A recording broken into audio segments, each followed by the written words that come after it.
Good afternoon, Chair, Secretary, Board. Thank you for this opportunity again. I'd like to start off first by talking about the track program that we've been doing. And this is something that has continued to progress, but continued to progress successfully. This was the last outage that we had on Orange Line from Wellington to Back Bay. This was back in, I think, May 28th through June 6th. All of this work that we accomplished, but what I'd like to point out is not only did we accomplish the work that we intended to do, we did more than we had anticipated going in, 2 restrictions more than planned, but also last board I talked about all the folks that are involved with the planning of these outages and the ability to have access and the ability to have the resources and to coordinate all of those between capital delivery, operations. What we're seeing here is the ability to deliver more work in the period of time we've done. Just to highlight the last comment on that slide, 12,000 feet of rail in 10 days versus the 6,000 feet of rail that we did in the 30 days. And this goes to how we're trying to reshape and how we try to manage the planning, the scoping, and the delivery of the work. And at the end of the day, have the results that operations folks needs, but also the public deserves. I wanted to also talk a little bit about what our customer experience and employee experience team is doing. Here's just a video of a summary of this work that took place, and I think a picture tells a million words here. Or video, I should say. This is just removing and discarding of the old infrastructure. This is full depth reconstruction, folks putting ties in place. Rail grinding, so important on how the wheel and the rails interfaced.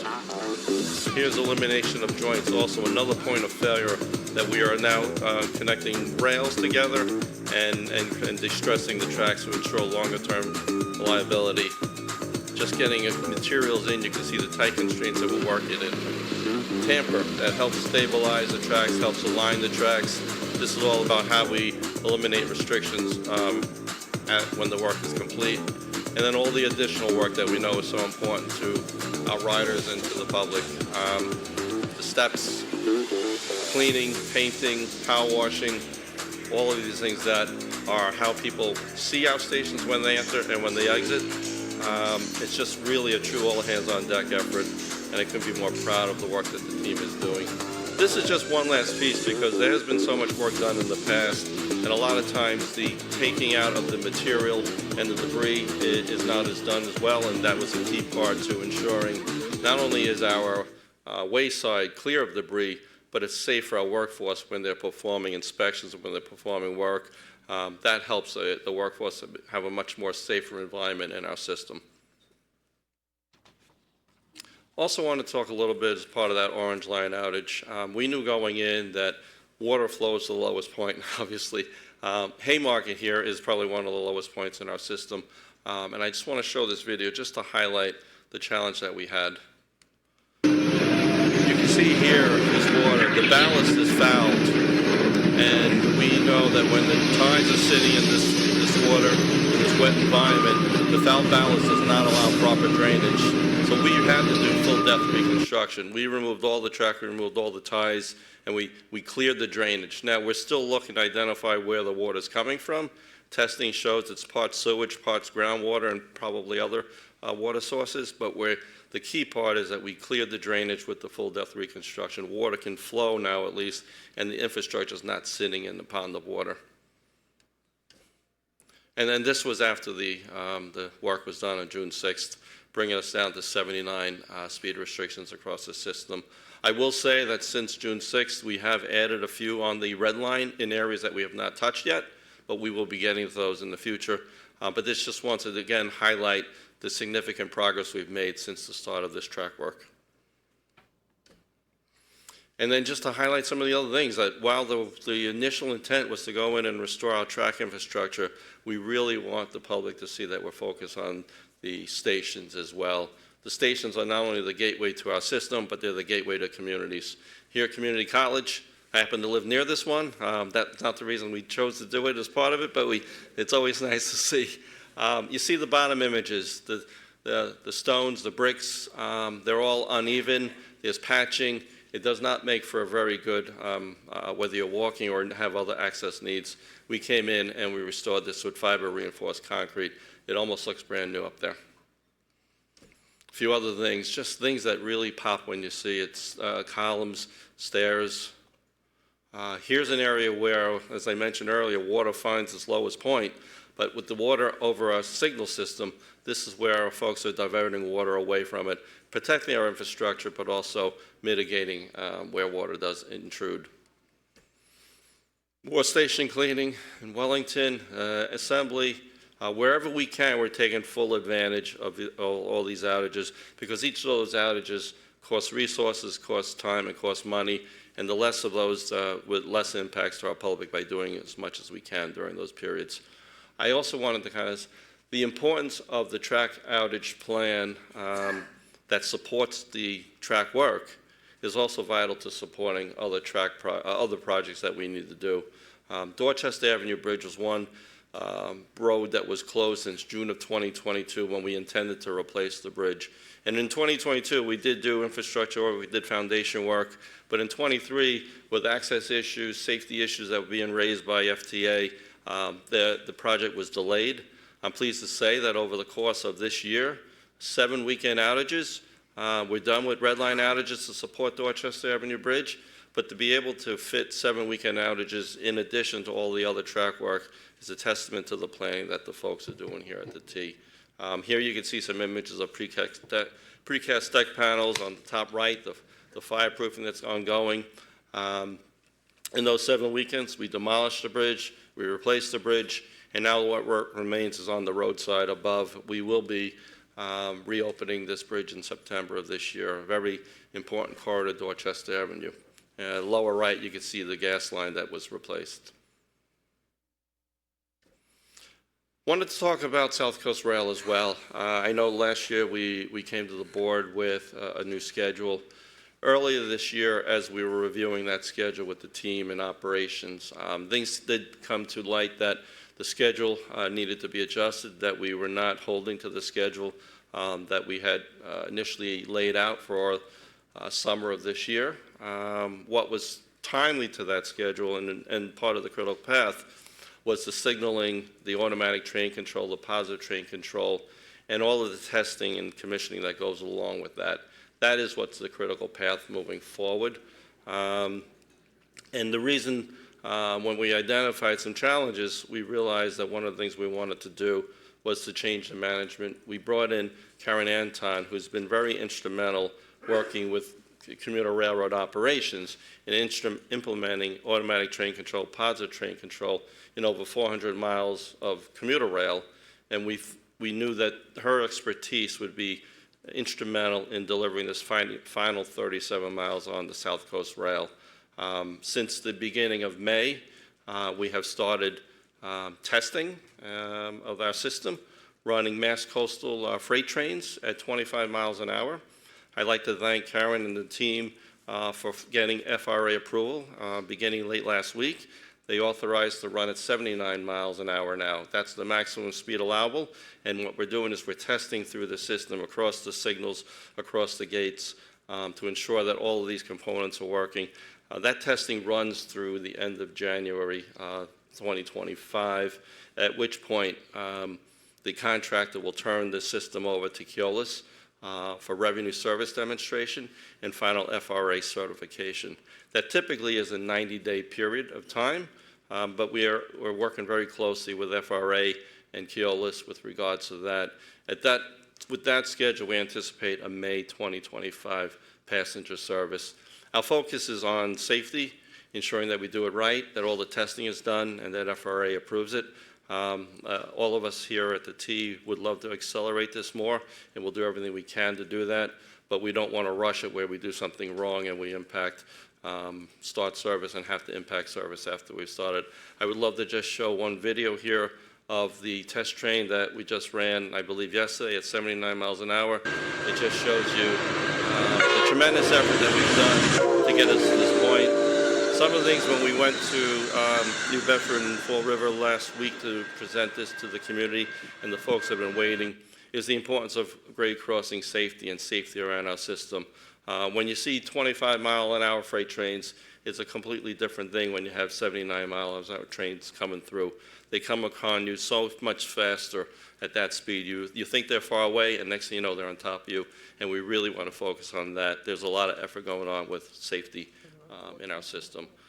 All of these crossings will have the hatchings, the delineators, the reflectorized markers that we have instrumented on 246 crossings on the rest of the system. So safety is our focus, safe, reliable service, and we're really going to continue to stay focused on delivering this project. Just to touch, all of the equipment, refurbished locomotives, bi-level coaches, the equipment is ready to run this service. The staff are getting trained, staff are getting certified, and this is all moving in the direction that we want now. I would like to say that all of this, if I could take you back to last year. Interrupt Yes. 1 second. Can you just explain to the board, you have visited down there recently and explained the timetable and stuff? Yes. Last week we went and we had public meetings in New Bedford and Fall River. I joined the team because I felt it was important to present directly to the folks that have been waiting for this project. We walked them through not only what we've accomplished to date, but we gave a much more specific timeline to the work that's moving forward. August 1st, there'll be operational control to Keolis, where the dispatchers will be taking over. End of January, as I mentioned, the contractor will turn this over to Keolis for operations, and then the 90-day period of the FRA certification, revenue service demonstration, at which point that revenue service demonstration, we explained to the public, is actually running the full schedule and not having any variations or incidents that reflect any needs for more improvements. Once we've done that, we'll be authorized to run passenger service. But we felt it was important to go to the communities that we're going to serve, talk to them directly, get feedback. We've committed to going back on a very regular basis and giving them updates as we hit these milestones. So that was the rebuilding of the communications. I know it had been long anticipated, and one of the reasons that I needed to wait until last week to present was I needed to give Karen Anton a chance to look at the work that's been done to date, the work that we needed to do, and to build out a schedule that we're confident that once we released it, we'll be able to hold to it. So I wanted to talk, all of this effort that we've been doing, whether it's a track program, whether it's expansions, it really goes to the workforce. And before I was offered this role and accepted this role, one of the key things that I knew was the Healy Driscoll administration's focus on our workforce. That gave me the confidence that we can be successful, and thankful to them for the money that was in our budget, $20 million, for the ability to rebuild workforce. The challenge to us was to hire 1,000. To date, we have hired over 1,900 external new hires. With all of the changes, that amounts to about 1,200 new employees since we started. And if I take it back to June of '23, and thank you to the board, that contract that we negotiated with Local 589 Boston Commons Union, that was really the key part that now set the pattern, I believe, for all of these other unions. Today, the board approved this last contract, 16 collective bargaining agreements now in place. That is 100% of our labor workforce now under contract. I'm told that's the first time we've had that in 15 years since we've had that labor stability. And the fact that we have them all under these 4-year contracts, 3 years of stability, taking these out to the end of these contracts, that's the first time since the late 80s that we've had that kind of labor stability. That is really essential to not only continuing the momentum that we've had last year and this year, but continuing to plan ahead. Because as we rebuild the workforce, and the majority of the hires that we've had are the operating workforce, the operators, the maintenance of way, all the folks that are really what is essential to us delivering reliable, safe service. That workforce is getting the training that we believe they need. They are going to help us find ways to be more efficient, to deliver more work. As I mentioned, the track improvement program, the amount of work we've done in smaller windows of time is demonstrating that we can be more productive and that we can use taxpayer dollars better. But it all starts with our workforce. And again, thank you to the Healy Driscoll administration, to the House and Senate. Couldn't do without that, and to the board for the support of each one of these contracts. We are probably at over 75, nearly 7,600 employees right now, and we're continuing to see robust applications, robust new hires, and it's an exciting time to be here at MBTA. Wanted to just say, you know, as we rebuild for today, we are keeping an eye on the future. Later on at the board meeting, you'll hear from MassDOT and MBTA with regards to program for mass transportation. It's how we are working together to provide strategic planning needs for the T, but working together with MassDOT on the long-range transportation plan. I just wanted to acknowledge the collaboration that's going on there. And then the other part is communication with the public, and I want to thank all of the team here at the T with regards to outreach. Danny Levy, I think, is over here on the left, our customer experience, employee engagement. Gabrielle Mondestin, who handles our communications. All of these are key parts to outreach, but then the staff that go out and about and meet with the communities. These are some pop-ups on the track improvement program, because we know that people want to hear things about the work that we're doing, ask questions, and see clarity. And this is the best way, direct face-to-face communication and going to them where we can. Another area, the bus network redesign. This has gotten a lot of positive feedback, improved signage that we've installed at several bus stops, but getting the feedback from the public before we continue to roll it out further is important with regards to this. And another one here, here's Joanne Daniels-Feingold. She was instrumental in the landmark court case against the T with regards to accessibility. At the same time now, she is a strong advocate and big partner as we work together to make all of our system more accessible to folks. Here she invited our team to go and share information on upcoming work, and in partnership with Laura Brailsford, our Assistant General Manager, on statewide accessibility, we continue to move the needle on key factors such as this, making our system fair and equitable for everybody. And I just want to talk, this is the ongoing communications in our stations. There are so many things that we'd love to promote here at the T. These are the types of signs that you see in our system as you ride the system and traverse the system. All these things that we're celebrating internally, we want to celebrate with the public. Here's just a video that the customer experience and employee engagement team is showing in the system regarding safety, using escalators. Just knowing that you have to rely on being cautious as you ride an escalator, but it's just all important things because safety is our focus no matter what we're doing. Also want to thank other folks in the team. Here's Desiree Patrice. Secretary Tibbetts-Nutt and I had the opportunity to join as she was acknowledged by the Conference of Minority Transportation Officials for 2024, Women Making Transportation History. She is the head of our integrated transit systems. She's instrumental to delivering a lot of the capital projects, the track improvement program, working hand in hand with operations, and just really proud to have Desiree on the team. A little bit more, the bus program is such an important part of our system, carrying up to 40% of our riders. Working closely with after the, we try to engage as much as we can with the American Public Transportation Association. Here, our bus maintenance team, sharing knowledge, gaining knowledge from other properties, but also a way to demonstrate knowledge in a friendly way across properties. The bus maintenance team came in first in the bus radio with regards to the ability to identify issues on a bus and to fix issues on that same bus. Really proud of the team that we've been working very hard on to improve bus service. And then I want to talk about Helen Antonucci. Helen is someone who I had an opportunity to meet last year during the Summer Tunnel and when we were running the service for Blue Line. Helen has been with us nearly 30 years, and she is someone that loves working for the T and is a testament to everything great about working at the T. She loves coming to work.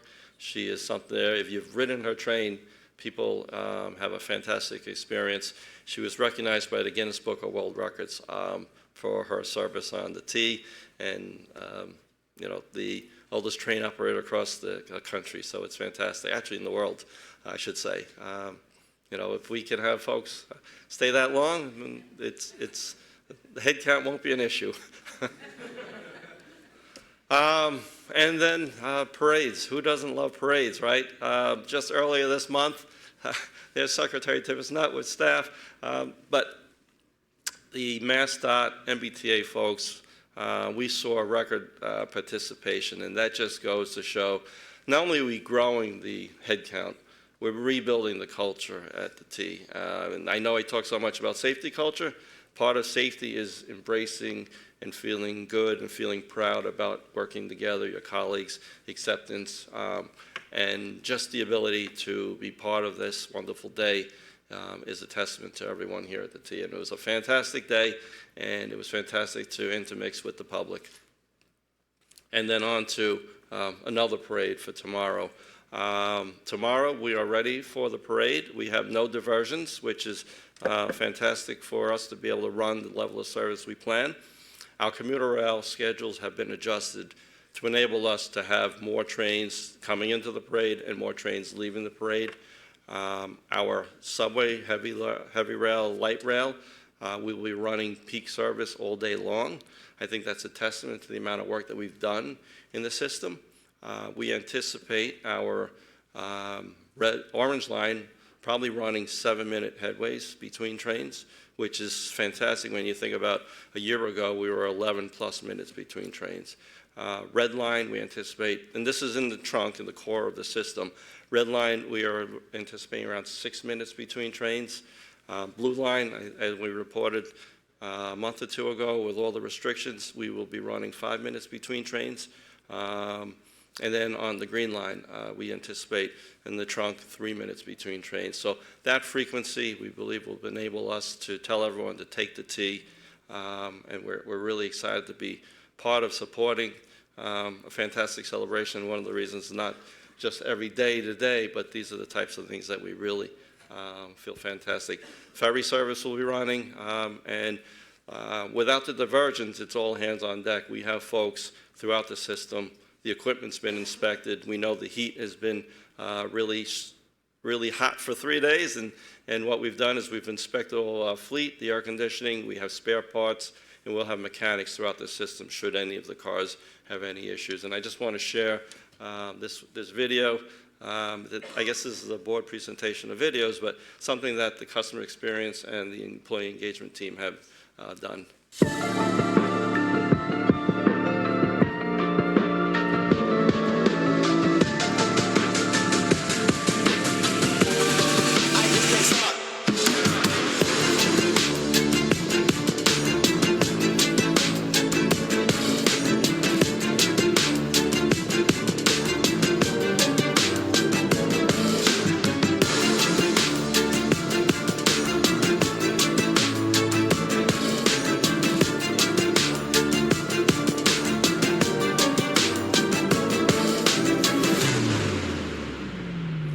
The excitement that comes with sports is just something that livens up a city, livens up a town, and brings people together. And I'm so happy to be able to add our support to tomorrow's celebration. I think with that, I'll take any questions. Questions? Just a comment, you don't see many of them in New York, do you? What's that? The green I used to wear, they don't win too often, so I couldn't wear any of my green paraphernalia today.